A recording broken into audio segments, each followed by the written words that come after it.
ಓಂ ಸ್ವರ್ಣಾಕರ್ಷಣ ಕಾಲ ಭೈರವಾಯ ನಮಃ. ನಿತ್ಯಭಕ್ತಿ ಕಾರ್ಯಕ್ರಮಕ್ಕೆ ಸುಸ್ವಾಗತವನ್ನು ಕೋರುತ್ತಾ ಧನಂ ಮೂಲಂ ಇದಂ ಜಗತ್. ಹಣ ಎಲ್ರಿಗೂ ಬೇಕೇ ಬೇಕು.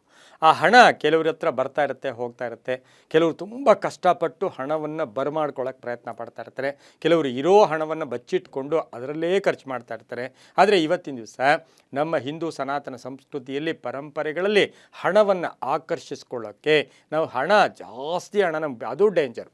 ಯಾವಾಗಲೂ ಕೂಡ ಅತಿ ಸರ್ವತ್ರ ವರ್ಜೆಯಿತ್ತು. ತುಂಬ ಹಣ ಬರ್ತಾ ಇದೆ ಅಂದರೆ ಅದು ಭಾಳ ಡೇಂಜರ್.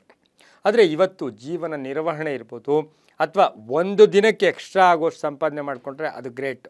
100 ಕಾಲ, ಸಾವಿರಾರು ಕಾಲ ಅಷ್ಟು ಕಲಿಯುಗ ಇರೋವರೆಗೂ ನಮಗೆ ಹಣ ಕೊರತೆ ಇರಬಾರ್ದು ಅಂದರೆ ಅದು ಬಹಳಷ್ಟು ಡೇಂಜರ್. ಆದರೆ ಇವತ್ತು ಪ್ರತಿ ಕುಟುಂಬದಲ್ಲೂ ಕೂಡ ಅದು ಮಧ್ಯಮ ವರ್ಗ ಇರ್ಬೋದು, ಶ್ರೀಮಂತರು ಇರ್ಬೋದು, ಒಳ್ಳೆಯ ಉದ್ಯೋಗಸ್ಥರು ಇರ್ಬೋದು, ದಿನಗೂಲಿಗಳಿರ್ಬೋದು, ಬೀದಿಯ ಬದಿಯ ವ್ಯಾಪಾರಿಗಳಿರ್ಬೋದು, ಒಳ್ಳೆಯ ವ್ಯಾಪಾರಿಗಳು, ದೊಡ್ಡ ವ್ಯಾಪಾರಿಗಳು, ಎಲ್ಲರಿಗೂ ಸಹ ಈ ಹಣದ ವಿಚಾರದಲ್ಲಿ ಶಾಶ್ವತವಾಗಿ ಹಣ ಮನೆಯಲ್ಲಿ ರೊಟೇಷನ್ ಆಗೋದಕ್ಕೆ ಒಂದು ತಂತ್ರ ಇದೆ.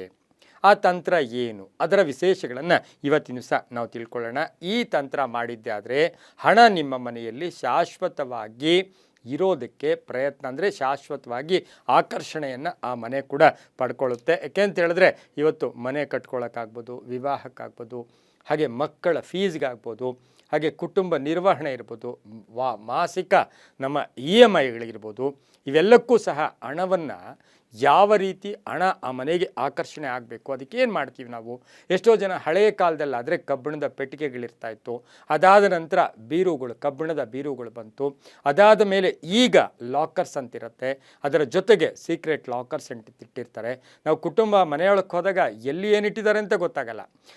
ಆ ರೀತಿ ಕೆಲವರು ಏನು ಮಾಡ್ತಾರೆ, ಹಣವನ್ನು ಭದ್ರವಾಗಿ ಇಟ್ಕೊಳ್ಳೋಕ್ಕೆ ಸಾಕಷ್ಟು ವಿಧಿವಿಧಾನಗಳನ್ನು ಮಾಡಿಕೊಂಡಿರ್ತಾರೆ. ಎಷ್ಟೇ ಮಾಡಿದ್ರು ಕೆಲವರು ಏನು ಮಾಡ್ತಾರೆ, ಹಲಿಗೆ ಅಥವಾ ವುಡ್ಡಿಂದ, ಮರದಿಂದ ಮಾಡಿದಂತಹ ಒಂದು ಬಾಕ್ಸ್ಗಳಿಟ್ಕೊಂಡಿರ್ತಾರೆ, ಅಥವಾ ಕಬ್ಬಿಣದಲ್ಲಿ ಇಟ್ಕೊಂಡಿರೋ ಅಲ್ಮೇರಾಗಳಾಗ್ಬೋದು, ಅದರಲ್ಲಿ ಹಣ ಇಡ್ತಾರೆ. ಇದೆಲ್ಲಕ್ಕಂತ ಮಿಗಿಲಾಗಿ ಶಾಶ್ವತವಾಗಿ ನಿಮ್ಮ ಕುಟುಂಬದಲ್ಲಿ ಹಣ ನಿಲ್ಲಬೇಕು ಅಂದರೆ ಒಂದು ಸಣ್ಣ ತಂತ್ರ.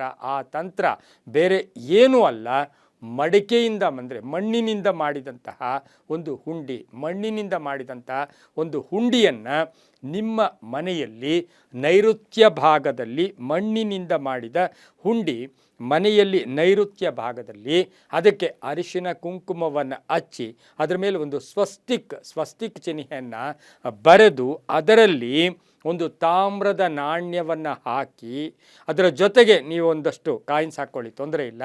ಅದನ್ನು ನೈಋತ್ಯ ದಿಕ್ಕಿನಲ್ಲಿ ನೀವು ಬಾಡಿಗೆ ಮನೆ ಆಗಲಿ, ಸ್ವಂತ ಮನೆ ಆಗಲಿ, ಯಾವುದೇ ಮನೆ ಆದರೂ ಕೂಡ ನೈಋತ್ಯ ದಿಕ್ಕಿನಲ್ಲಿ ಇಟ್ಟು ಕಡೆಗೆ ವಾರಕ್ಕೆ ಒಮ್ಮೆಯಾದರೂ ಒಂದು ಕಾಯನ್ನಾಗಲಿ ಅಥವಾ ಒಂದು ನೋಟಾಗಲಿ ಏನೇ ಒಂದಿನ ಅದನ್ನು ಅದಕ್ಕೆ ಹಾಕಬೇಕು.